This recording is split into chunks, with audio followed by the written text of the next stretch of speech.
In this lesson, we are going to take up a problem on the flow of charge. When a switch is closed or opened, closed means the switch is now turned on. Opened means it is turned off. That can be confusing for some people.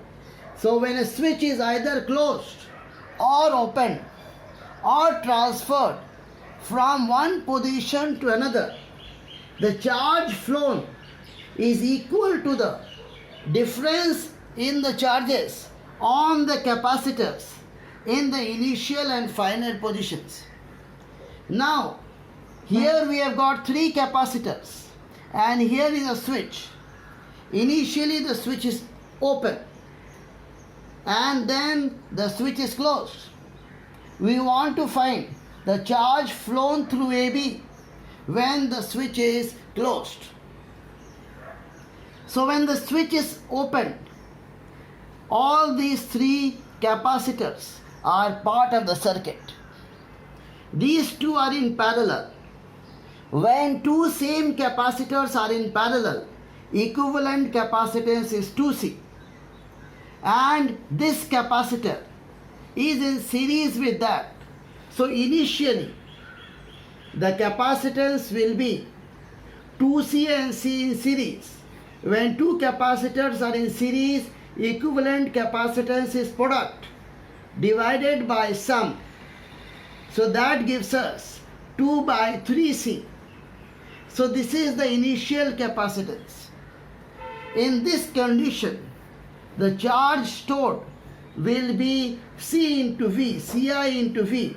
So the charge initially is Ci into V, that is 2 by 3 CV.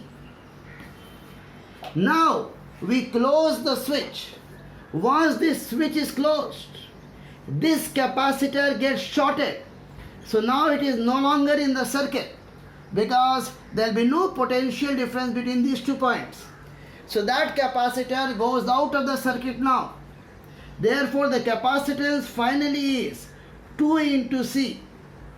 And therefore the charge stored finally will be Cf into V, that is 2CV. So this is the final charge on the capacitors. Initial charge was 2 by 3 CV. Therefore, finally the charge has become more. We have shorted one capacitor and the charge has become more. Think why. So therefore the charge flown will be equal to Q final minus Q initial. Q final is 2 CV. Q initial is 2 by 3 CV. So therefore 3 will become LCM. We will get 6 minus 2, 4. So 4 by 3 CV. C is given as 5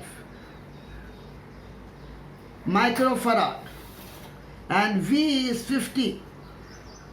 So we get this as 1000 by 3 microcoulomb. 1000 by 3 is 333 microcoulomb.